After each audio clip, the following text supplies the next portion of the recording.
What do you feel about merit-based pay increases?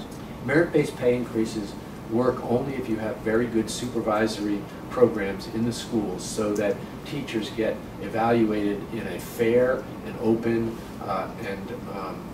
transparent process that says what are the teaching skills that you're expected to employ, or what are the outcomes you're supposed to get, and then have a very clear-cut supervisory program that assesses that. And if you can develop that kind of a supervisory program, then merit pay works. But if it's merit pay just because somebody likes somebody and gives them a bonus of some kind, I do not support that at all. It needs to be, merit pay needs to be linked to student outcomes.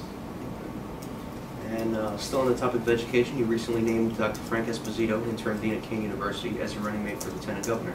I happen to be a graduate of I'm kidding, it's terrific. We know New Jersey ranks first in the nation in per pupil spending on K-12 education, but we're last in investing in higher education. We touched upon it earlier. We also rank last as being a business-friendly state.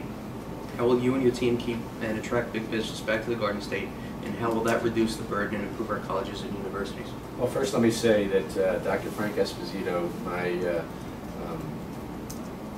lieutenant governor pick, is a terrific person. He's got a great background in higher education. He's been deeply involved in K-12 education.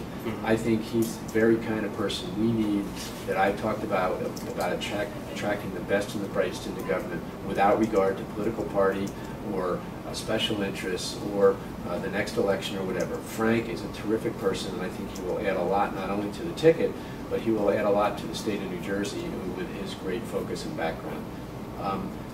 On the higher education front, as you indicated in your question, we are last in the nation.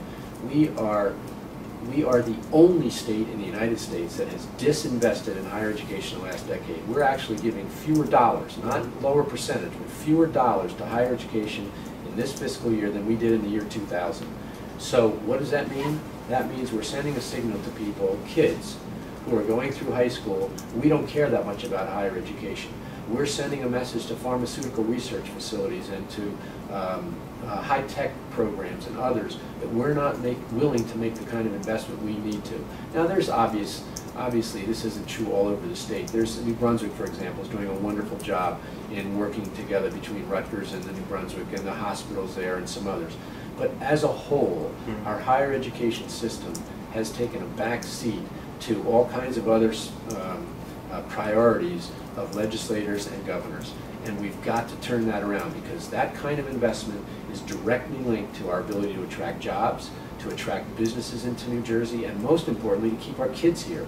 Because the statistics are that when kids go out of state for school, they don't come back. They put down their roots where they go to college, not where they grew up. And so we've got to do everything we can to figure out how to make some savings in other places in government and use some of those savings to invest again in higher education in New Jersey, and to make us the research center, the proud research center that we were across the nation and around the world for years. We need to do that again and to restore that kind of level of excellence that we once had. Excellent. Great. That's it. We're all set. Thank you. Thank you, Mr. I appreciate that. Appreciate Good it. to see you. Thank you, Jack. Good to do it. Thanks.